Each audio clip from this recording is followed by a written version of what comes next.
Good afternoon, everyone. Thanks for joining us here today. My name is Taran, and I'm one of the knowledge and research leads here at the Center for Innovation in Campus Mental Health. You're here for our webinar, Navigating Substance Use Issues and Recovery Supports in Post-Secondary Institutions. We're very excited about this webinar. It's a little longer than our ordinary webinars, so lots of good information to come. I just want to go over a few housekeeping before we begin, and then I will turn it over to our speakers. I just want to get your attention to the bottom bar where you can enable closed captioning at the bottom of the screen. The chat function is available for discussing thoughts and reactions. If you have any questions throughout the presentation, please use the Q&A function to submit your questions. We will go through them as the presentation goes, but also answer them at the end as well. The recording will be available on our website after the webinar, usually by the end of the day or the first thing tomorrow morning. The slides will also be available as our presenters have been gracious enough to share them, and they will also share other resources as well. So I would like you to turn your attention to the screen just for a moment. If you would like French closed captioning, that is available as well. I'm just going to briefly go over how that is done. So if you go to the bottom of the screen, you will see that at the Show Captions button, there is a translation toggle. So you just turn that on. And once you turn it on, make sure that your speaking language is set to English. That you can do right there, and then make sure your caption language is turned into either English or French if you would like that, or any other language that is available here. Okay, so I will turn it over to our guests. We're joined here today by Jason Parete as well as Mack Park. They have really extensive knowledge on the topic that we're going to talk about today. So without further ado, I'll turn it over. Thank you, Taran, for the warm introduction and for inviting Lancers Recover and the Association of Recovery in Higher Education to speak today. We had lovely conversations in preparation to this, so thank you. And thank you to all of you for joining us today in today's presentation as we discuss ways to navigate substance use issues and recovery supports in post-secondary institutions. Before we get into the presentation, we do want to acknowledge the Indigenous communities who have lived here previously and who continue to live and take care of these lands. We are, both Mack and I, on land traditionally occupied by the Three Fires Confederacy of First Nations, consisting of the Ojibwa, the Odawa, and the Potawatomi peoples. Please take a moment to reflect on the lands that you are currently connected to in your regions. We are grateful for the opportunity to live, learn, and heal on these lands, but recognize that acknowledgement is not enough. We must continually work to learn about the history of these lands and the people who have taken care of it long before us. Additionally, we recognize that this city was largely built using stolen Black labor. And these communities were disproportionately impacted by the war on drugs and the policies that have shaped how we've handled substance use, addiction, and recovery over the past several decades. We hope to create meaningful change and recovery support for all people as we consider the societal factors that impact substance use and policies across groups and populations. We invite you to also think about how you might apply these issues to your campus or local community, as well as your own perception of addiction as we move through today's presentation. Next slide. So I'm Jason Parete. I'm a registered social worker, the program coordinator of Lancers Recover program at the University of Windsor, and I'm a person in long-term recovery. I think it's important to share a bit about my experience because it directly relates to the challenges that we face as we reflect on supporting students. I was raised in the Windsor, Essex area. I went away to the University of Toronto to start post-secondary school. The landscape around mental health awareness looked much different in the late 90s. I was struggling with my sexuality and mental health while also exploring the freedom of living away from home and the demands of first year away at school. I used substances to cope and quickly found myself struggling with everything. And that continued for 23 years. Once I sought support medication, the management of bipolar disorder, um, and entered addictions rehabilitation center, did I find the ability to focus on my academic goals. I met, pardon me, I met Dr. LaBelle at my first class back at the University of Windsor in 2020. She shared recovery research in her class. It was qualitative methods, and it was just that simple expression that motivated me to reach out to her. She was starting Lancers Recover later that year, and I participated in that program over my time at the University of Windsor and in completing the Master of Social Work program. Dr. LaBelle is the program founder and faculty advisor of Lancers Recover. She is an associate professor in the psychology department, president, Indigenous Peoples scholar, and director of the Positive Psychology, Recovery, and Research Labs at the University of Windsor. Dr. LaBelle is a collaborating scientist at Homewood Research Institute, as well as a faculty success program coach at the National Center for Faculty Development and Diversity. Our contact information will be included at the end of the presentation. So we welcome you to reach out to us if you wanted to chat more about any of the topics that are discussed here. So I'll turn things over to Mack. Hi, everybody. You'll hear a little bit more about my story in the video that we have, but just to share briefly, my name is Mack Park. I use they, them pronouns, and my role now is as the the membership manager with the Association of Recovery in Higher Education. And so I started similarly, I came into recovery. I am a person with lived experience and had been attending the University of Windsor 10, 12 years ago, and had to drop out because of the substance use disorder, and had been asking for support and asking for help.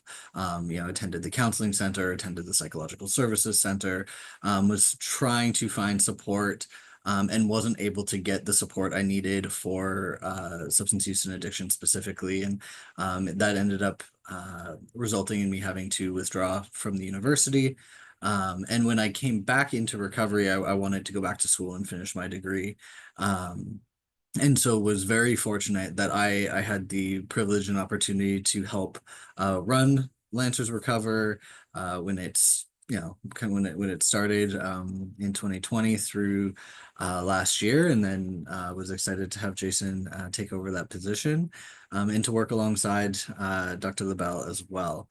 And now in my current role with the Association of Recovery in Higher Education, I get to support collegiate recovery, and we'll talk a little bit more about that.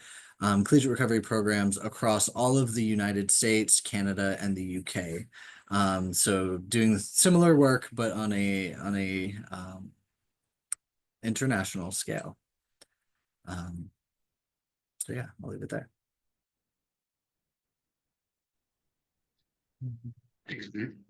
Next slide. We have a poll. Just to get an idea of who's in the room. In this format, again, we welcome you to put questions into the chat or the Q&A. But there's a series of 4 questions here. If you scroll down, you'll see them all. And hopefully we can get an understanding of who's here, what your experience about addiction or substance use is in your interactions with students on your campuses. If we give just a moment to allow everything to flow in. So we're seeing some of those results come in. Thank you.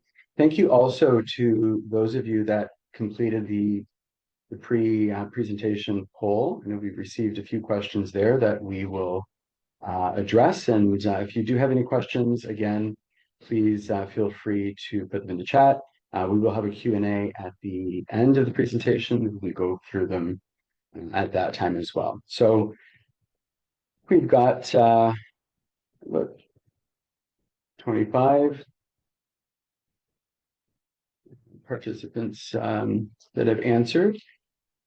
So Taryn, is there an option to show the results for everyone, or should I just go through the results? I believe so. Let me end the poll now.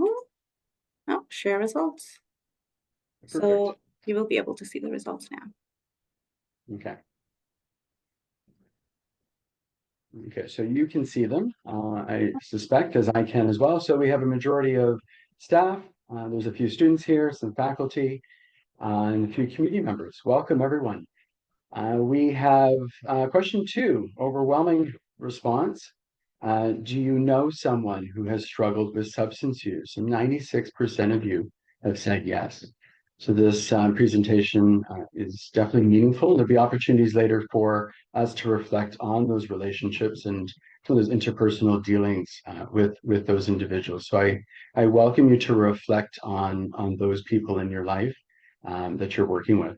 And then the last question here, number 4, how comfortable are you helping someone who is struggling with substance use or addiction? We have the majority of you saying mostly or somewhat. So that's wonderful. Thank you, everyone, for participating with the poll. So I will turn things over to Mack to get us started. Thanks, Jay. So I want to kind of start with just understanding student substance use. And I apologize in advance because we're going to kind of go over this pretty high level. And really that's for the sake of time. But we're definitely, Jason and I both are open to follow-up questions, or if you want to have some more conversation at a later date. So just again, at a high level, thinking about why do students use substances in general. And what I really want to take away from this slide is that it's really normal. It's been part of, the human experience for, as long as humans have existed across all kinds of societies. And there's a lot of reasons why someone may choose to use substances. That could be personal, social, religious. But some of the common ones for students, right, to feel good, whether that's confidence or energy or relaxation, to feel better, right? If there's, whether that's, coping with life circumstances, trauma, other co-occurring mental health concerns, to do better, right? To increase performance. We see this a lot with athletes, right? To perform at a higher level. Or even just to go to classes. And I always like to relate this, like this could be as simple as, getting a cup of coffee. Coffee and caffeine is a form of substance. And so just to really normalize the fact that like we often have these, usage of substances of various types. And it's a pretty common practice. And then for students too, curiosity and social interaction, right? Making new friends, wanting to fit in, really wanting to be part of. A lot of the times that will involve substances when the people around us are modeling that behavior. And social norms and stress as well, right? Are big reasons.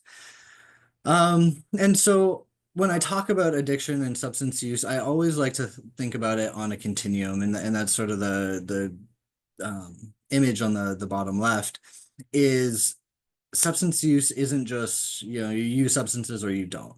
On the far left, we have no use, and I would argue that very few people are on that far extreme. Most people probably use substances in a beneficial way, so under medical supervision. That could include, using Advil or Tylenol or like I said, caffeine, anything like that. Non-problematic use, again, a lot of people are probably going to fall under this category, where maybe they're any substance, but maybe using alcohol as an example, right? They can have a drink, and there's no issue, right? Maybe they come home, they have a drink, they have one, maybe two with dinner, and that's it. And then we get into problematic use and potentially harmful. I like to differentiate as problematic is often when somebody maybe has too much to drink, they don't remember the night, maybe they black out, and then they're like, oh, I did, this caused problems, maybe I can't remember what happened, or I'm embarrassed, and so the next time they drink, they don't use to the same degree. And so they just slide back down that scale.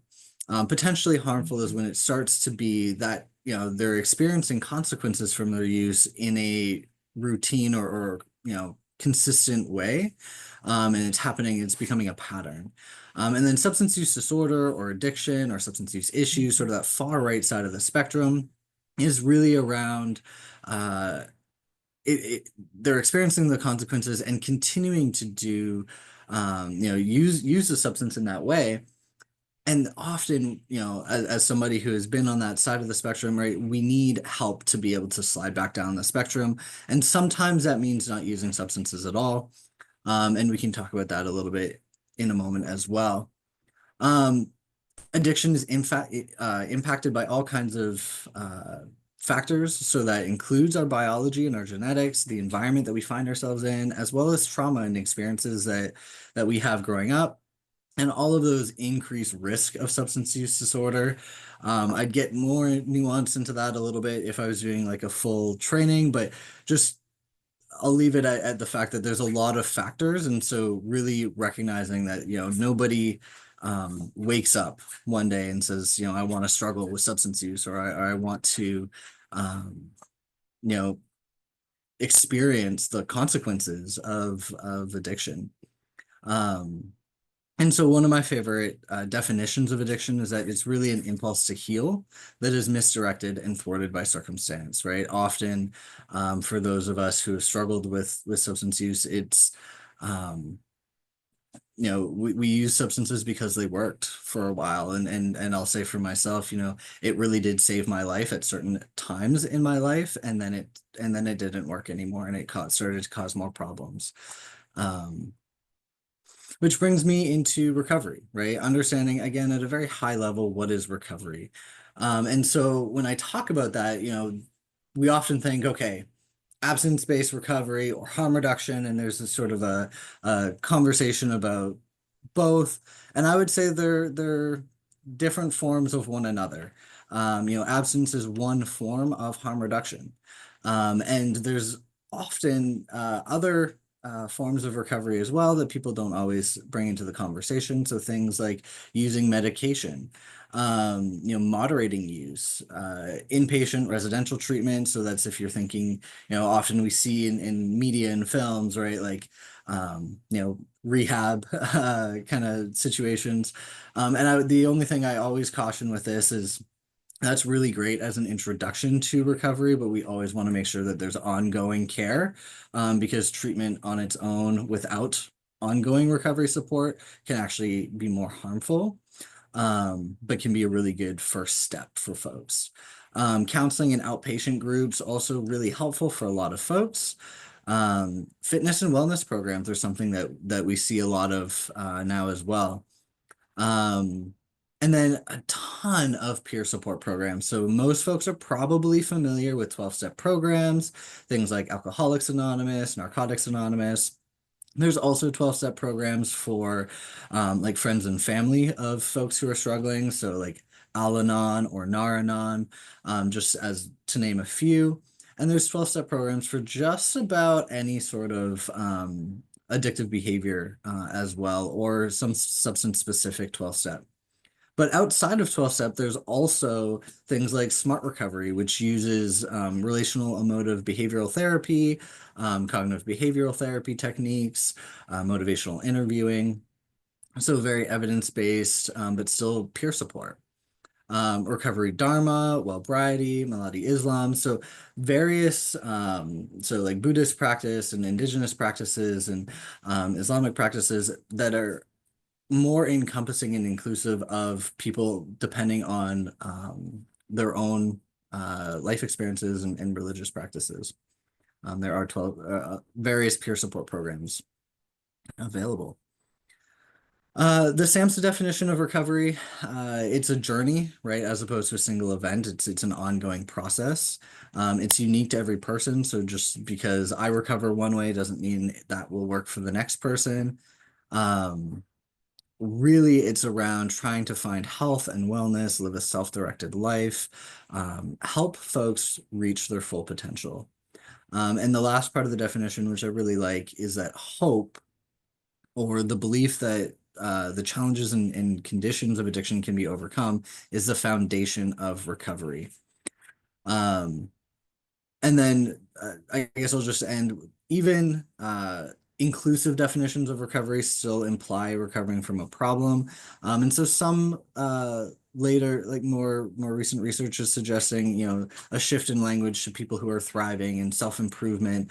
And maybe the word recovery doesn't resonate for everybody, but I think no matter what folks resonate with, the idea is that we really just want to support folks to be well. Substance use issues at a high level, 90% of lifetime substance use issues begin between the ages of 12 and 20, right? This is why it's so important to be targeting students in any of our prevention, treatment, recovery supports. Most substance use diagnoses occur between the ages of 15 and 24. We know that substance use peaks in early adulthood. And substance use issues impact, depending on the research study, anywhere between 22 and even up to 40% of students within post-secondary schools.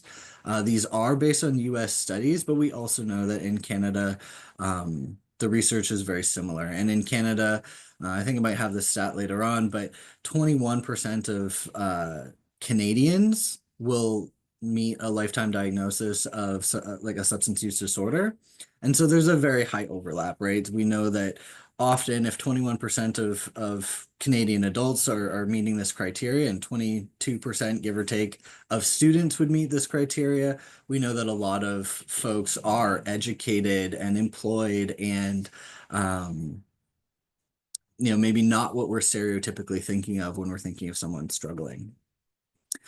And just recognizing that substance use disorder is protected as a mental health concern within the DSM-5, now the DSM-5 TR. And individuals with an SUD are protected by the Ontario Human Rights Code. So this is a human rights issue. This is an accessibility issue.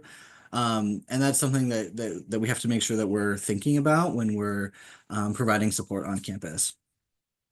We also want to think about, there's all kinds of factors when we're looking at support, such as the type of substance, right? Are we talking about alcohol and cannabis? Those are the legalized substances.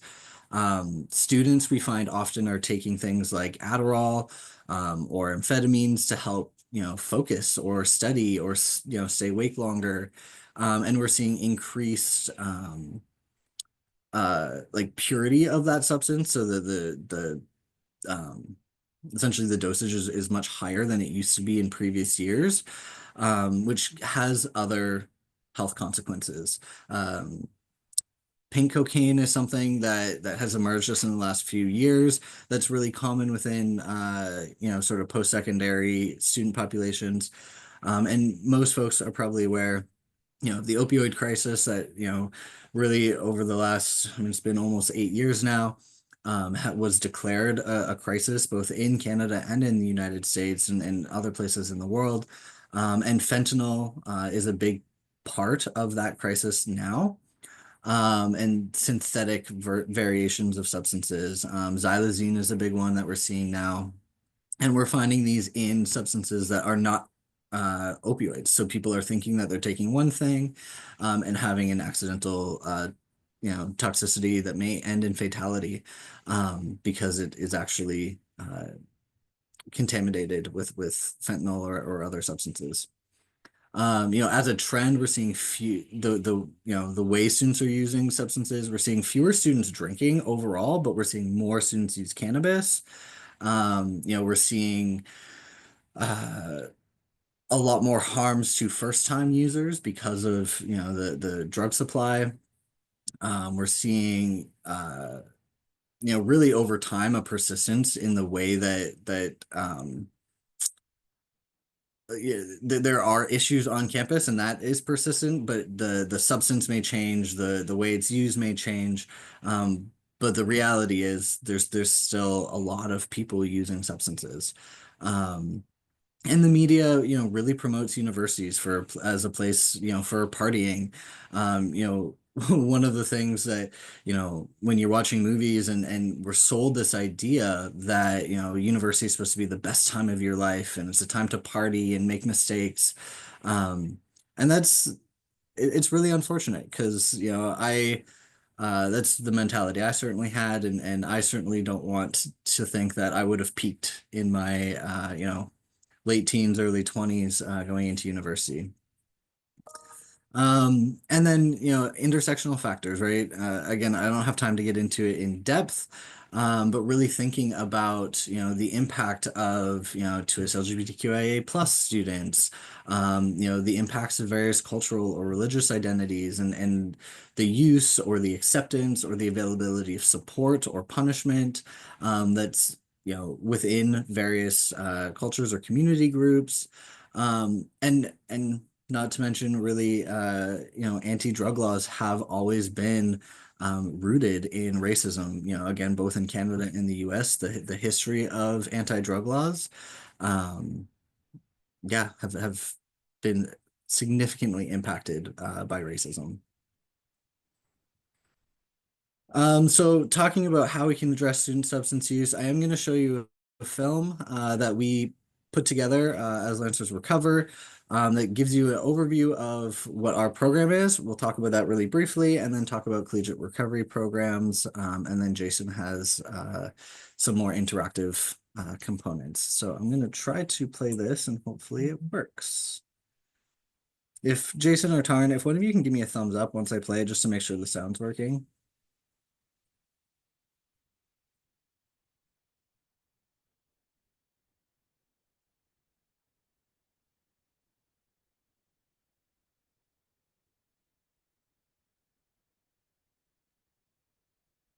Hi, I'm Dr. Anna Lavelle. I'm a faculty member at the University of Windsor in the psychology department. I am founder and faculty advisor to the Lancers Recover program and long-term recovery.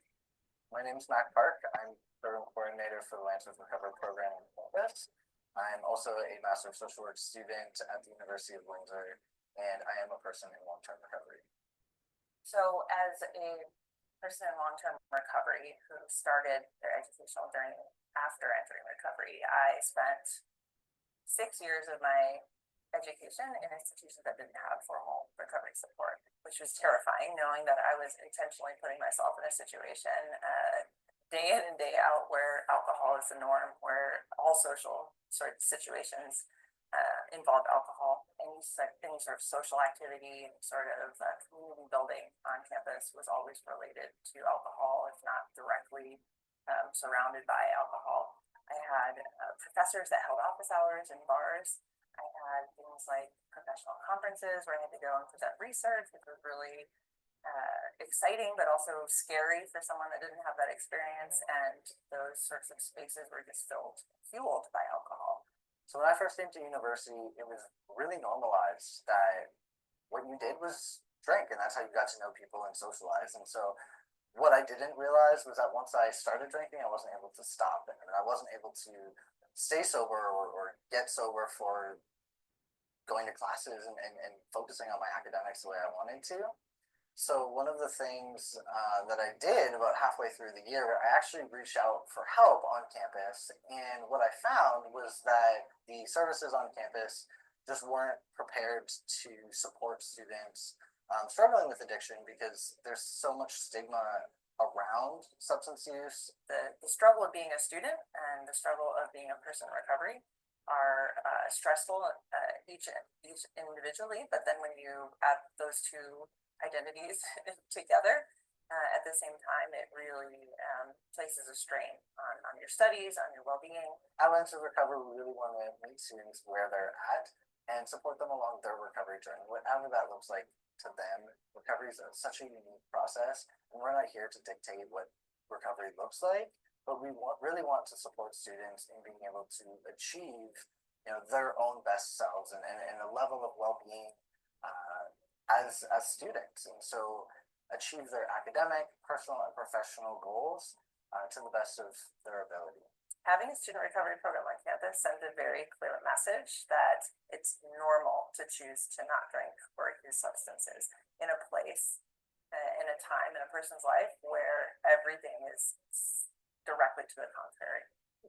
Alcohol use is normalized, substance use is normalized, and so to have a program that is counter narrative to that main social norm is absolutely critical in setting the tone for the student experience for someone that wants to make healthier choices.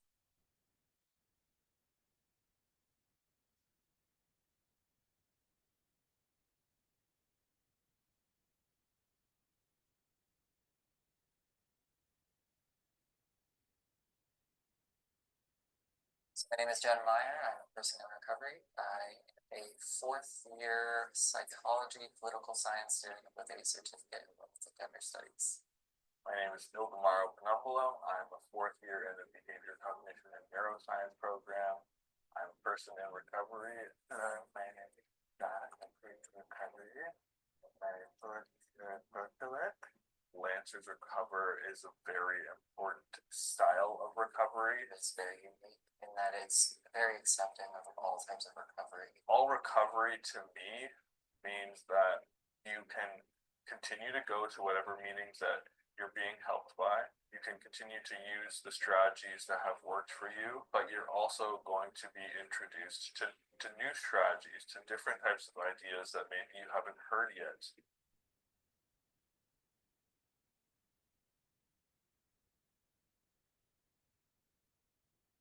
There's different ways of going about recovery. For some people, it looks like abstinence, and some people it looks like harm reduction. There's so many different pathways, and Lancers Recover does a really great job about just like meeting people where they're at and helping them get to where they want to go. Come into the recovery meeting the first time was skeptical, but after 2 times, I found how to get the alligator to develop how to habit. It's that intersection of both being a student and a person in recovery that makes the meeting so unique. The fact that we're like all struggling with exams, we're coming from maybe unique backgrounds, but it's amazing how often the experiences and the stories that we share with one another feel connected to in a way that you don't get with other spaces.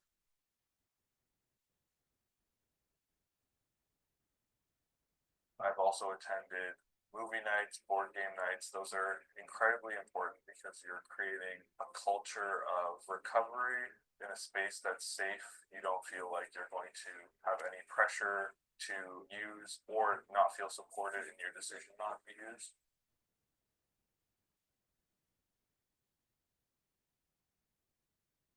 Phoenix exercise classes are a community of volunteers who run different classes that you can attend. We work out on Monday night, and we included you benefit to my mental health. It's important to create a culture of recovery and a sober community where you can feel that you are supported. And I would say that your physical health is a major area of recovery. My life is a lot more enriched, which actually has the effect of allowing me to focus on my academics because I don't have the same level of stress. My experience as a student has changed so much since I've gone into Lancers Recover, because like right now, you know, there's like exams and things going on, and I'm sitting in this chair and I'm not stressed. I feel really good right now. I get a really bad effect feeling like comfort and PMP. Like honestly, through the week, there's nothing that gives me more peace than coming to the meeting where I can feel like myself. It's got freely and not be that. It's just beneficial to have that support and to not feel alone. And I think that's a major part of recovery, is just having other people who are along the same path as you are help you along. Do not underestimate the value of this type of programming, just even being available. Having it available, having it on our campus sends a message to someone who is struggling that they have somewhere that they can go to not only get support, but to feel safe and to feel like they do belong.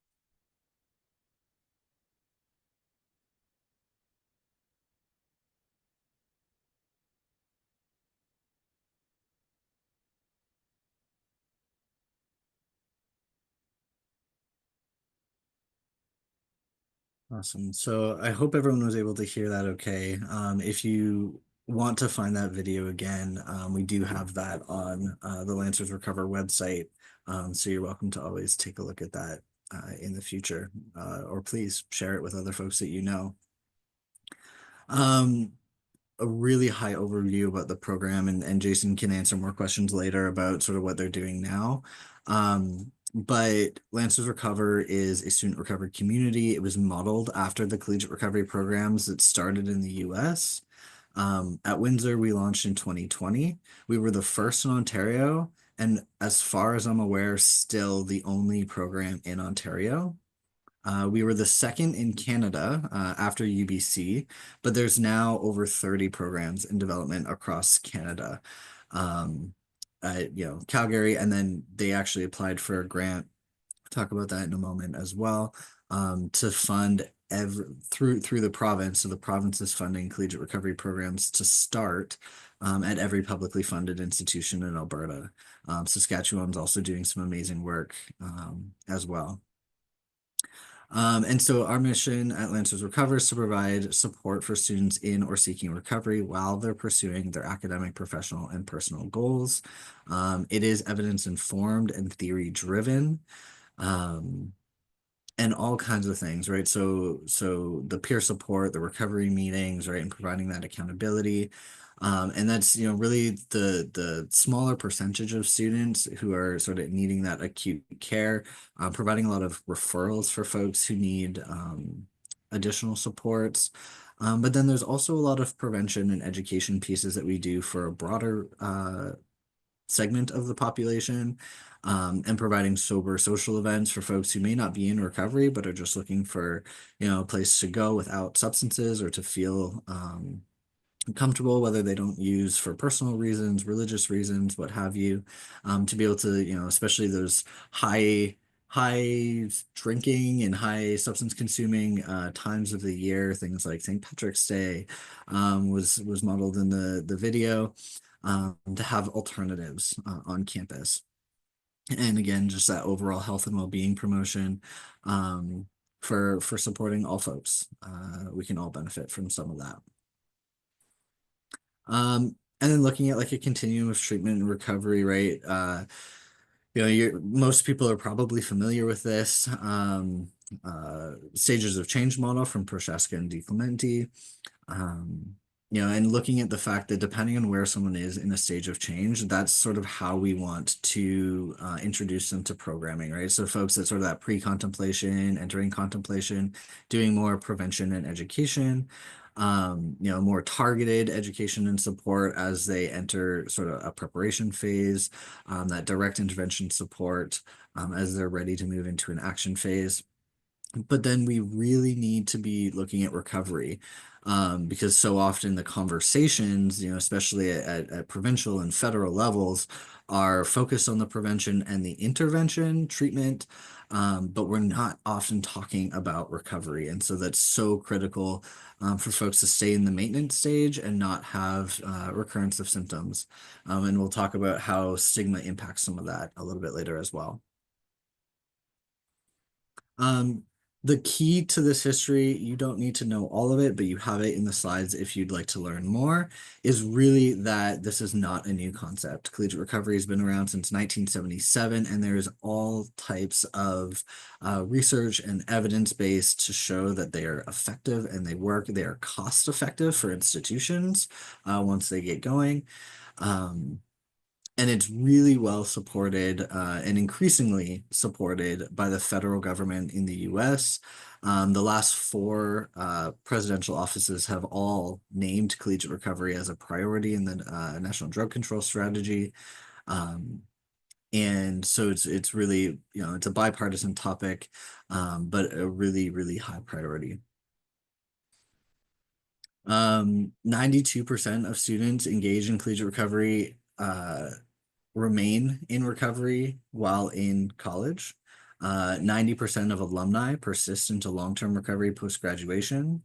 On average, about 5% of students will seek support for their substance use disorder, right? 4 to 5%.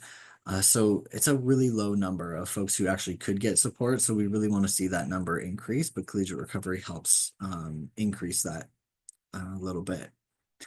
So that means in Ontario, just to give some numbers, based on 2021, 2022 data, there were approximately 920,000 students in post-secondary institutions just in our province.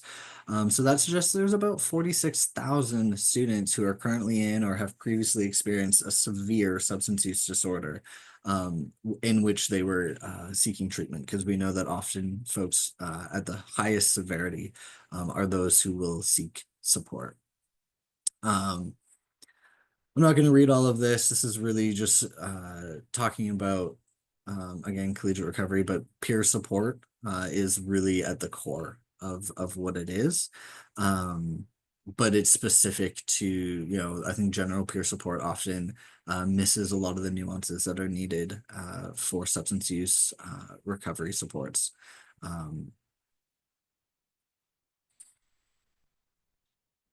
Again, you have these slides, so for the sake of time, I'm not going to go through all of this, but we do know that on average, students engaged in CRPs have a higher GPA than the general student body, and there's really good evidence to support the effectiveness of programs. Best practices. There are some best practices. Those include having a dedicated space for meetings and for people to go, like a lounge. So Windsor actually just this year got a lounge space for students to be able to access. And this can be just a place for them to go study without, you know, overhearing conversations of people going out or partying or feeling isolated in that sense. They can be around people who have similar shared experiences. Having dedicated staff, the goal, you know, we love having student workers, they're great, but students graduate, and that's the goal. We want them to graduate, we want them to be supported and be able to move on, but that means in order for the program to be sustainable, you need to have dedicated staff. And then programming supporting recovery, right? So making sure that it does have a specific recovery focus. And again, that peer support is critical. There's a ton of resources to get started. If you want to get a program started on your campus, you know, this is a little bit of information, but really email me because that's a lot of what I do with ARHE. There are standards and recommendations that we have out. There is a getting started guide that can help some things that you can consider, benchmarking, things like that before you want to get started. We have a readiness assessment as well. We also offer technical assistance. And so what that is really like the transfer of knowledge. It's not actually about anything tech related, but transferring knowledge and supporting folks who are looking to either start a program or improve upon the program they have. There's also a training course for people, for professionals who are interested in learning more. Maybe they want to work at a program or help get one started. There's as many programs as there are CRPs, or many types of programs, sorry.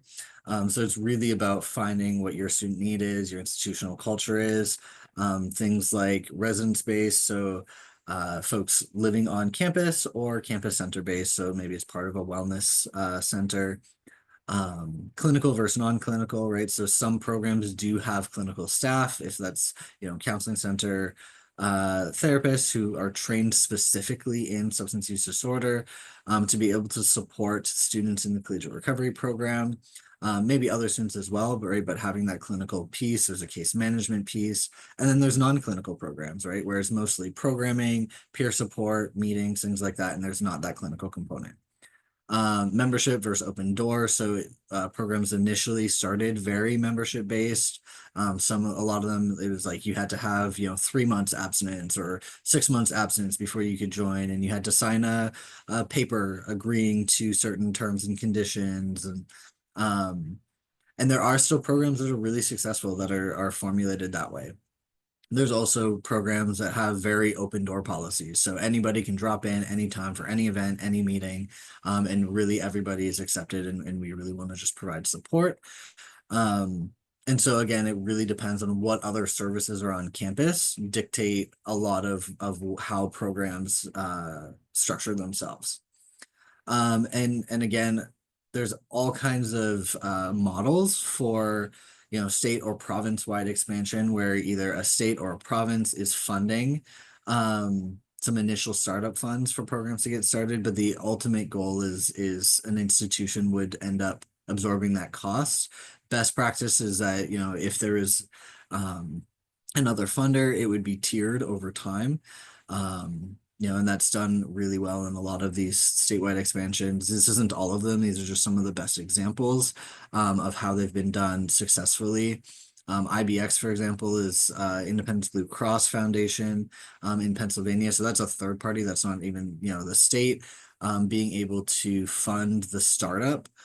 So I'm sure most people are familiar with, you know, Independence Blue Cross, but if not, that's similar to like a Green Shield or a Sun Life insurance company in Canada. And then we have Recovery on Campus Alberta, and they were the ones who have been really pushing the Alberta expansion, which is fantastic. So we see a little bit of the map here where the programs are located. You know, there's over 26 programs in Alberta currently. So Calgary, I put them because they started first and then formed RSC. I just put the one logo for all of the 26 because that would be a lot of images to source, clutter up the map. But yeah, there's 26 programs there, which is really great. We have had some other institutions interested in Ontario. So far, we haven't seen some fully formed programs start up, but I'd really love to see that change and really love to help make that happen. So if anybody is interested or their schools are interested, again, please let us know. There are some really innovative things happening in Ontario, especially around like naloxone distribution, and there's certain institutions who have had, you know, I tend to refer to them as nalox boxes, but like stationary naloxone kits on campuses, things like that. Even harm reduction vending machines, things like that, that I've seen in Ontario. But I'd love to see more collegiate recovery as well. And I will turn it over to Jason. Awesome. Thanks, Mac. All right. So as Mac mentioned, we're going to shift gears here a little bit. And I think that last slide, as you saw, the province of Ontario might be the first call to action on what you can do in your campus community. And this next part of the presentation, as we move towards the end, I encourage you to do some self-reflection. If you have a paper and pen, this could be handy now, or electronics to take some notes. But this next part is I encourage you to use the chat or to reflect. And we're going to move through stigma and what can be done and how to use language more in an interactive form the best we can, you know, in this format here. You can drop ideas in the chat. I will try to get to them, but I encourage you to look at some of what your colleagues are suggesting as some ideas that you might be able to incorporate on your campus.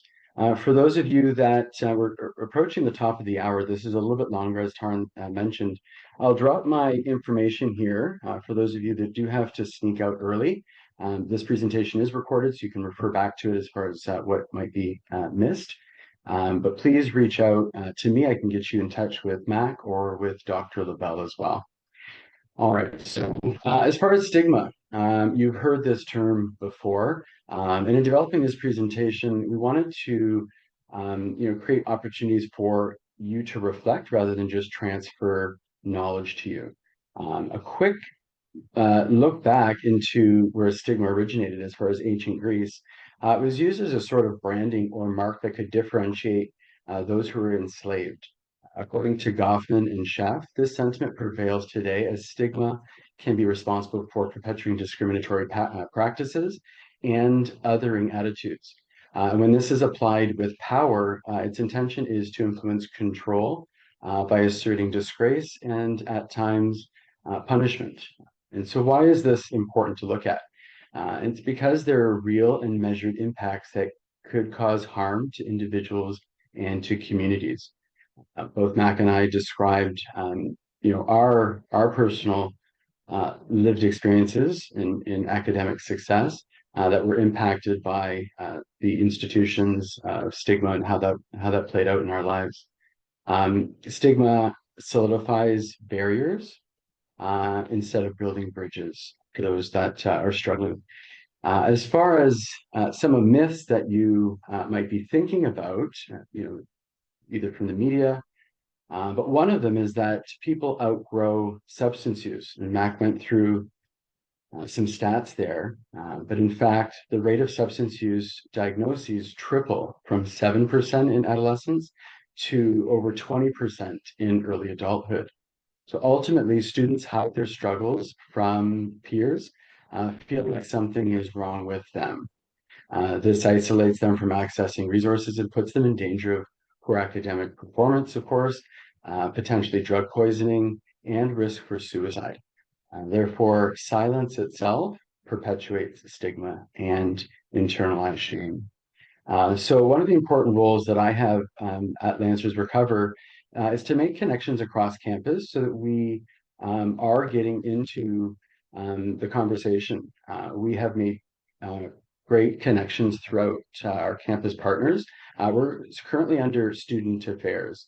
And so the departments that work under student affairs, we've made those great connections with. Some of those are the Office of Sexual Violence Prevention, Resistance, and Support, Resident Services or Residence Life, the Student Health, Wellness, and Counseling Center, the Peer Support Center, and Lancers Recreation, just to name a few. Next slide. Okay, so in using the person and environment model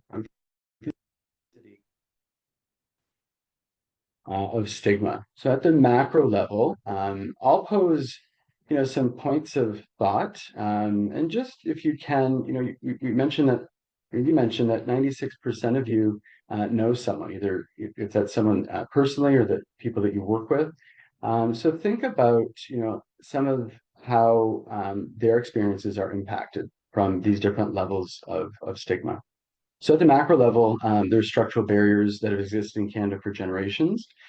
European settlers introduced alcohol, for example, when trading with Indigenous peoples. Drug prohibition and religious reforms were tied to colonization. And if you remember, in the 1980s, US drug policy under the Reagan administration, they really promoted the war on drugs policy. And that led to police targeting and over-incarcerating Black and Indigenous communities. This trend followed in Canada, and in many ways, it continues today. So think about the media's role when framing safety concerns in communities with marginalized people. I'm thinking about tabloid magazines that have big, bold letters, in grocery stores that kind of frame, society's response to substance use.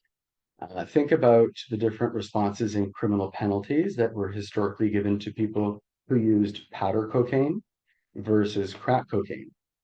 What is the role of local public health units? At the institutional level, how do the mission or values of your campus support students who use substances? Are there unique addiction counseling services? Is there campus-wide support for non-alcoholic beverages at school-sanctioned events? Are campus services created along moral ideals versus medical guidelines? Mac mentioned naloxone kits. Are they readily available? And do students and staff know where to find them? Do you know where one is located? Are there areas for the safe disposal of needles? Are students treated with dignity and respect for their accessibility needs? Have you visited community-based websites to learn more about addiction support services like 12-step programs, like AA or NA, or SMART recovery, which is self-management and recovery training? Moving to the interpersonal level with relationships with staff or students, are student choices celebrated as autonomous? Are there different standards for students who use substances? Do students feel safe sharing their experiences in spaces, such as in a classroom, without fear of reprisal? Do you have unconscious or implicit bias when you think about addiction? And if so, how might this get in the way of helping? And take a moment right now, as I'm listing all of these different ways in which stigma might impact individuals, rate your feelings. Is anything coming up for you, such as defensiveness or the need to justify your feelings? And then at the individual or internalized level, consider the challenges students face when this stigma is internalized or is compounded with other intersectional identity challenges. We've named a few. This could include concurrent disorders, socioeconomic conditions, and so on. If students feel unsafe about expressing these challenges, how can they begin to receive support for them? If you look at your department on campus, rate the willingness for a student to express their needs when it comes to them struggling with substances. Remember, we're talking about 25 to 40% of your student population.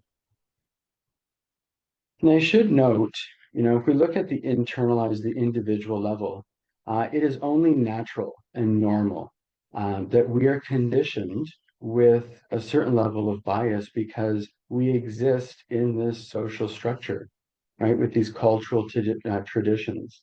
We are not immune from them, even as practitioners or educators, but we do have the opportunity to take responsibility and to make different choices going forward. Next slide.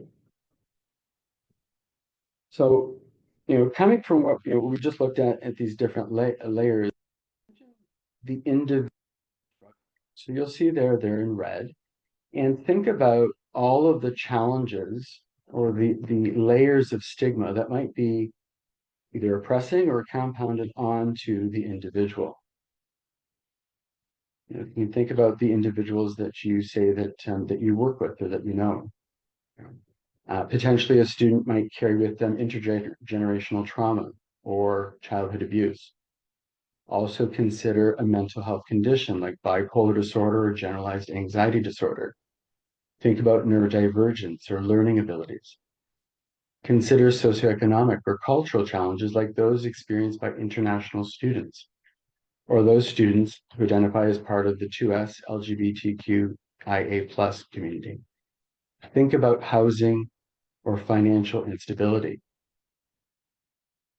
Think about accessibility to campus or community resources based on where the student lives. You can easily see how these layers of stigma can be processed as shame and potentially the inability for the student to cope. The use of substances, like we described earlier, is oftentimes considered as the solution to the stressors and not the cause. Next slide. Okay, so one of the solutions is to look at recovery capital. So I'm speaking as a social worker, and we tend to look at or exploit character strengths and values within individuals. Some of the pre-presentation questions that we received are, how can we make this sustainable? We think this is a great starting place. Emily Hennessy reviewed recovery capital literature and suggests that determining authentic needs of the individual or the community can help to identify some of those systemic barriers that the individual or the community might be experiencing. And from there, we can look to overcome them. One trend that we noticed over the last few years might be possibly attributed to this generation of students is that they identify with opportunities that keep them well instead of the identification as being in recovery. We also support a large number of students who identify as part of the queer community. And this is important for us to know because we want to create targeted social media posts or services that will support those students. Next slide.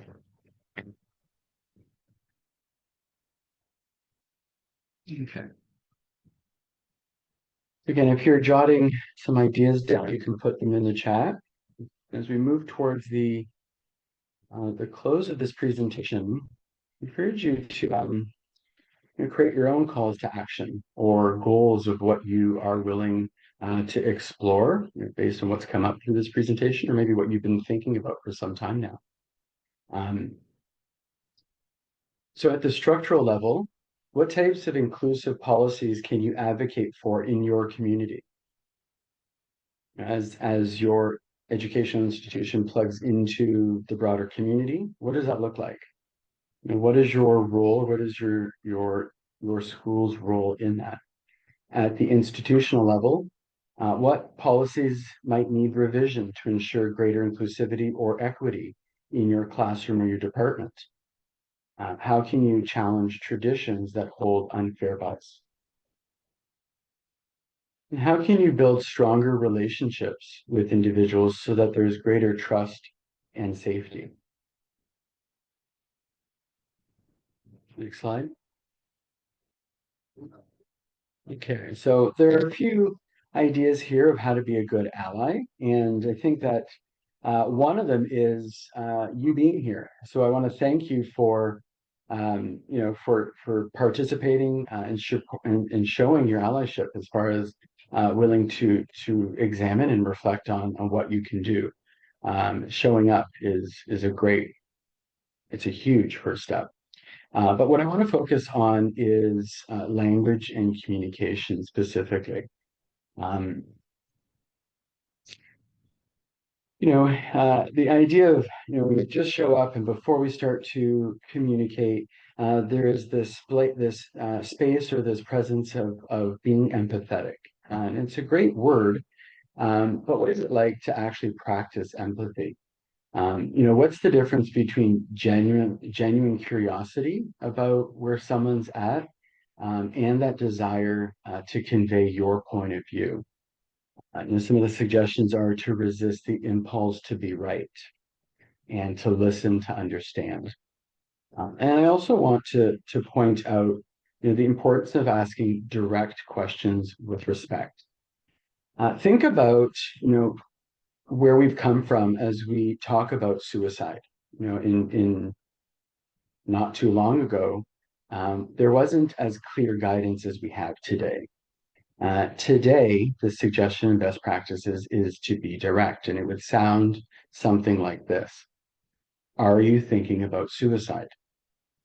When we apply that to substance use, what we're asking is to use that same directness and that same kindness. It would sound like, are you using substances?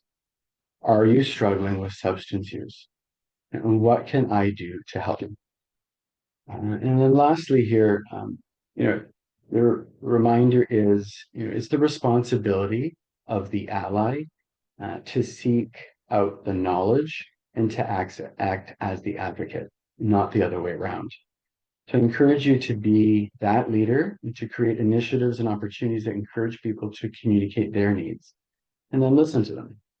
Next slide. As far as language itself, and think about, again, we're going to talk about the headlines in tabloid magazines, the language you might hear from your local news outlets. The statistic is that 10% of people who struggle with substance use will actually get help, in large part due to stigma that surrounds the language that's used. And even fewer people of that 10% that actually go to seek out help will receive competent support. And stigmatizing language perpetuates unintentional and deliberate discrimination. This decreases help-seeking behavior and negatively impacts delivery and outcomes. Mack went through the change model, and we're looking at the individual starting to recognize pre-contemplation, the contemplation phase, and actually going to get help.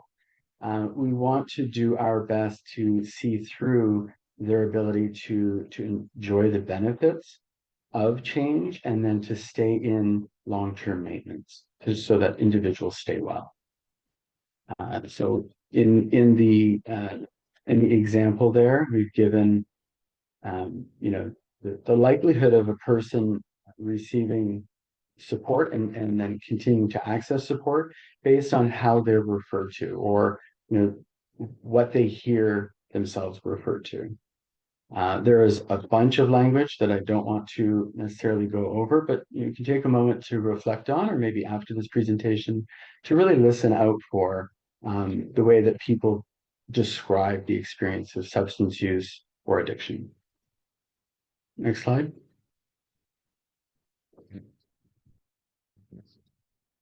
Okay. All right, so we are nearing the end, and we are going to welcome questions very shortly. The title of this presentation, I think that what we are here to look at is what can we do? Mack and I shared some of the work that we have done and that we're doing at Lancers Recover and Mack's doing with ARHE. And one of the first lines of support is to identify the need of the student who's struggling. And this is not always easy because of the different types of substances that students use that they perceive keep them well, right? And so the symptoms that they might be experiencing or displaying could look very different. But ultimately, a marked change is what you would be looking for. An increase or a strong decrease in some of the ways in which you understand that person to quote unquote be towards their norm. And remember that students seek out substances that they believe help them perform well or that helps them cope with stress, either in academic or personal life. And it was my experience, and it is common that it works for a period of time, and we develop that pattern of thinking it continues to work when it no longer works. And so we are here as people to support students as they transition to recognizing this isn't working for me anymore. How can I be safe? How can I be well? Next one. Okay, so with this call to action, this is a perfect time of year as we gear down towards the end of this year, towards the end of the semester, to reflect on, what is something that you will take on. We've offered a variety of different examples, whether it be stigma at different levels, something you might be considering, either that you've been working on or that you recognize it makes you uncomfortable, or that you're more curious about. I think would be a great place to create a goal. So what is one actionable ally-related goal that you will personally commit to practicing in the next few months? So I'm curious, we haven't used the chat. I think that the chat is working, but if you wanted to drop a few ideas there, maybe that will jog the ideas of some of the other colleagues. And the other one is, hopefully through today's presentation, you're able to think about, in the larger picture of how, your department works within, the campus community, or the campus works within the community that you exist in. What is something that you're willing to tackle at a larger scale? It could just be idea-based, and it likely will involve other allies. Okay, thank you, Joanne. Yeah, the inclusion of naloxone kits. It's something that we have explored here at the University of Windsor. It is something that we are continuing to work on. The residence life, the folks that run the residence buildings. I think we have 5 buildings at Windsor. I don't know the actual student population, in excess of 1,000 for sure. As far as common practice, where are those kits? Mack mentioned having a stationary location that might be in the student common area. It could be at the residence and residence lobby. Where are those kits and how accessible are they, and do people know about them? And Matt can talk more about how how they might be ordered and what they've seen across campuses. Yeah, recovery pledge. That's awesome. That's a great addition, Lindsay.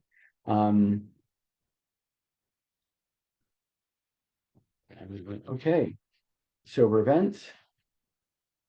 Great, John. With conversation prompts to look ahead to other opportunities. These are great ideas. And thank you for presenting them and being allies to support your community. And I think that the more work that's done at individual levels, if we think about that person environment moving up to broader levels, is where we would get something like 20 something recovery programs across Alberta, which is just remarkable.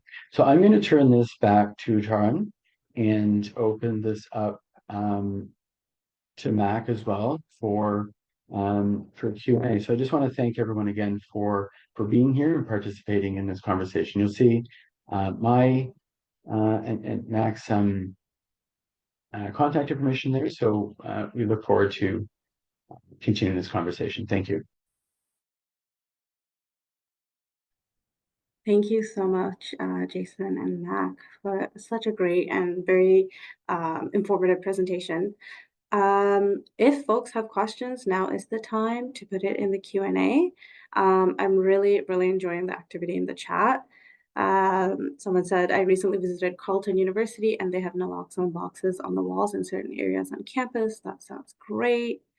Somebody else is saying, I am meeting with my post-secondary contact this evening to discuss potential trainings to be delivered to the students and will bring information about Lances forward. That's amazing.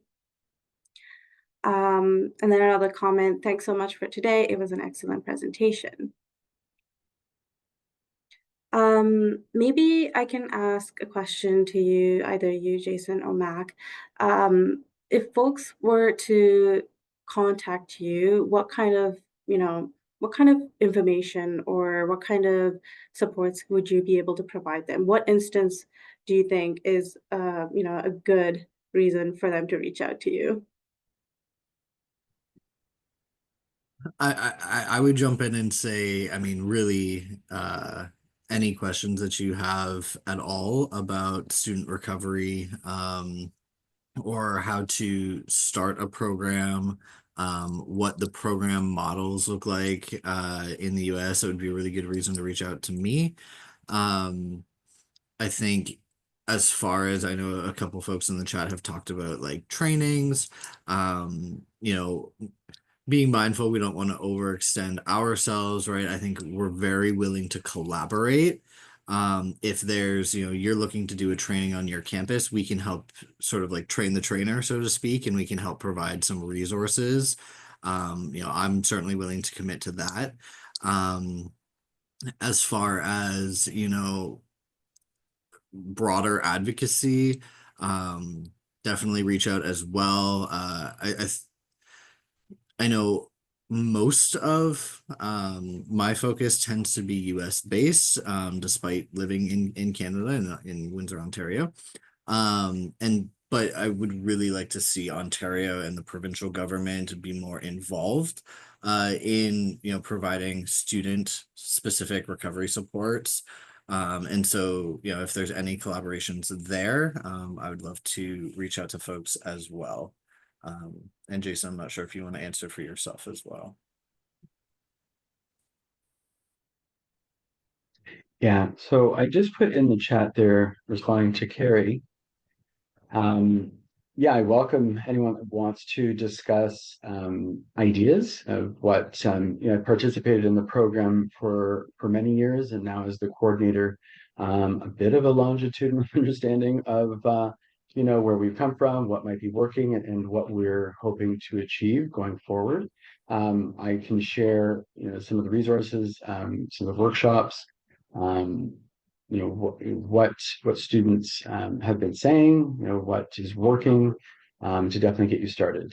We can have a conversation of what it might look like in your community or on your campus. We can go from there. So I definitely welcome you to reach out. Wonderful.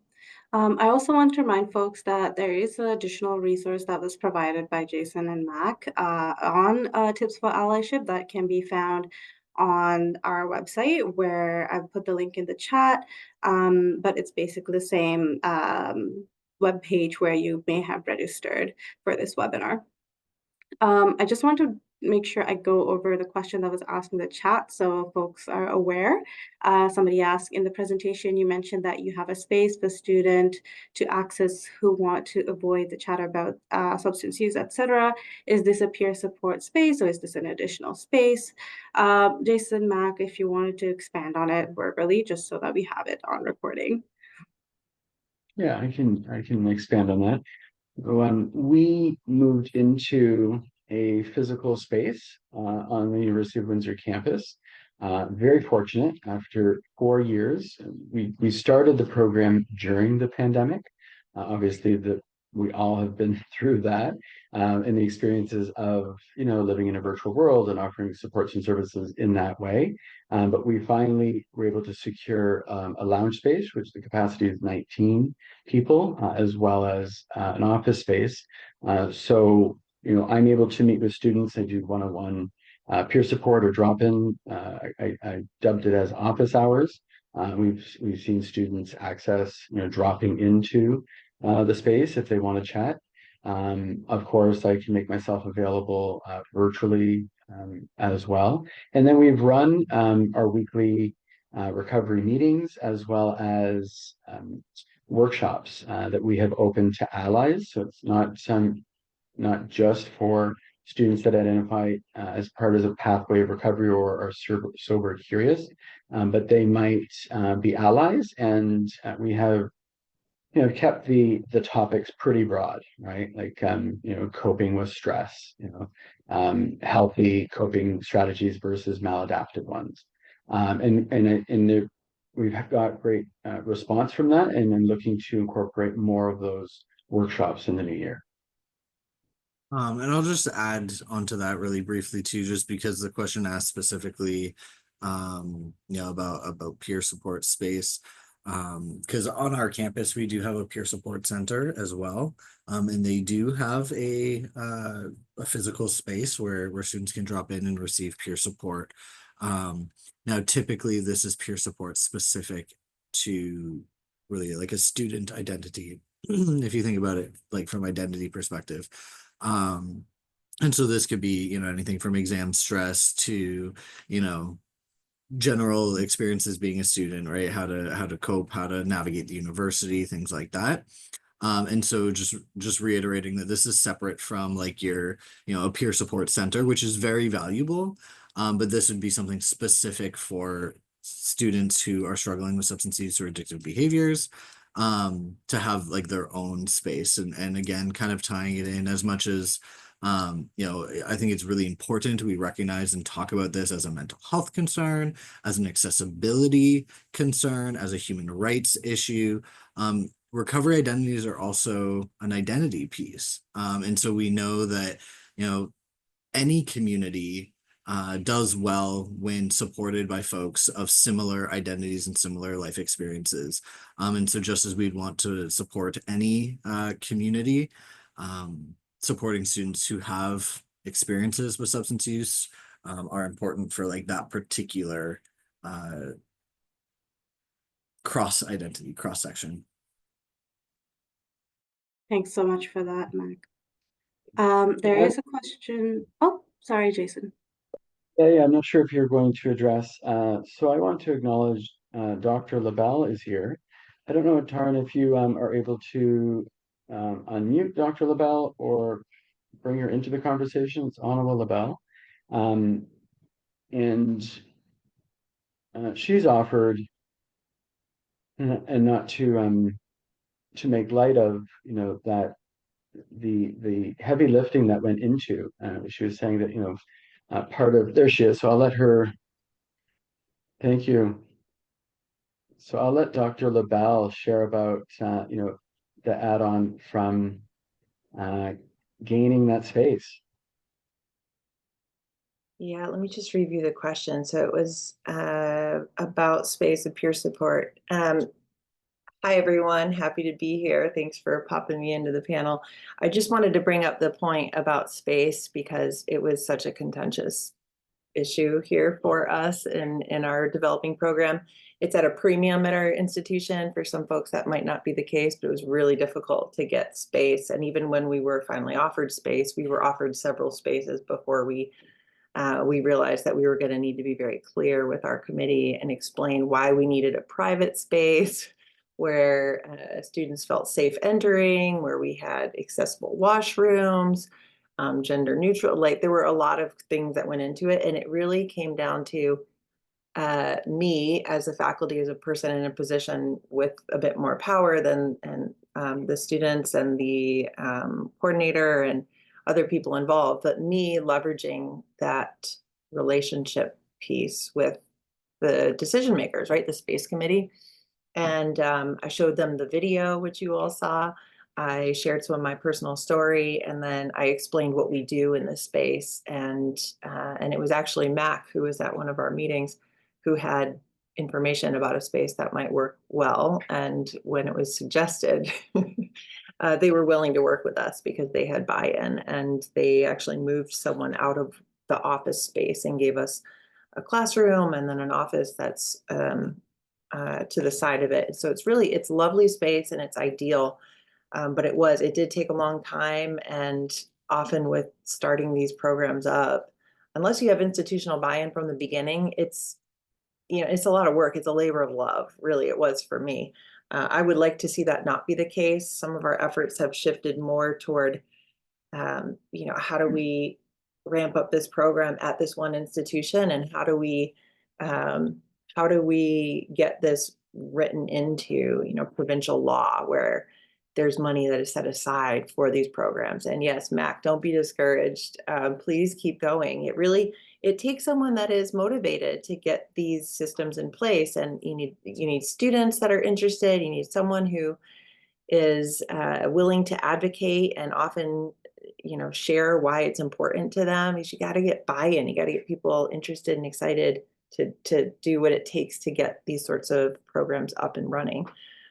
So I'm happy to answer questions. Reach out to me. I've dropped my email in the chat. Jay and Mac have both put their information in there.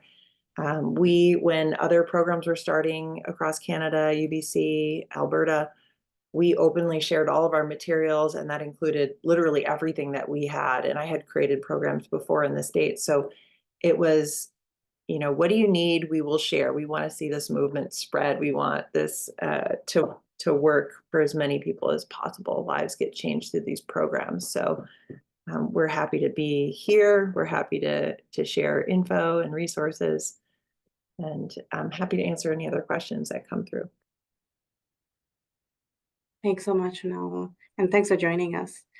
I know there's a question here from Mac. Somebody said, thank you for sharing your lived experiences as well as your program. Mac, when you needed to exit post-sec for a time period, what might have been more responsive to your needs as a student? It's a good question. And I mean, I truthfully do believe a collegiate recovery program or student recovery program where I could have accessed that specific peer support would have been really helpful. And this isn't to discourage anything that was done. I think it's just that it was common at the time. What was given to me at the time was, here, put on these beer goggles and see what it's like to be intoxicated, and sort of those like previously and now debunked prevention campaigns and messages.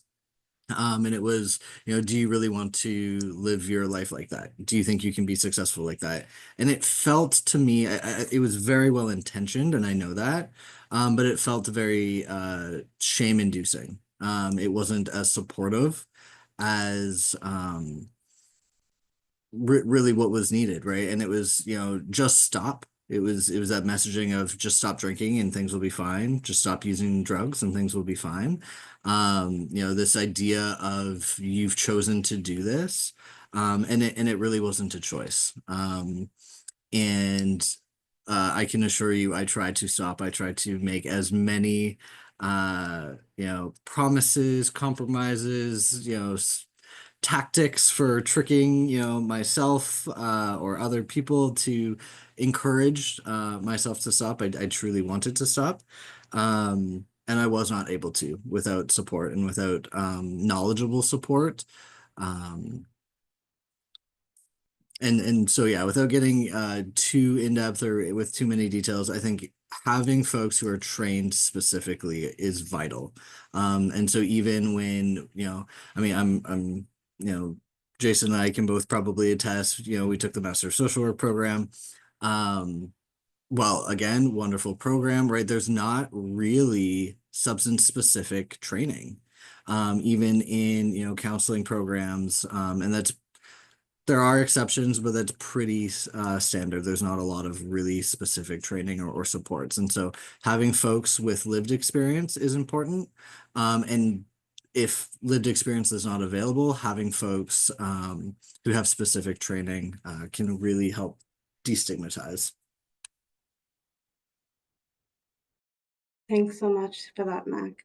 Unfortunately, folks, we are at the end of our webinar. However, I know that Jason, Mac, and Onawa, you all shared your contact information in the chat, and I will make sure to upload those contacts onto the website as well. So if you folks would like to go and reach out to them and ask questions, you're welcome to do so. I will put the website link here so you know where to go. There we go. So this is where we upload all of our webinars, we post our upcoming webinars, and so on. So I welcome to check that out. Thank you so much for Jason and Mac for this great presentation. And Onawa, thank you so much for joining in. It was a surprise guest, and it was wonderful to see you. And so if everybody's good to go, we are done for today, and I hope everybody has a wonderful rest of the week. And we hope to see everybody for our next webinar. Thanks so much.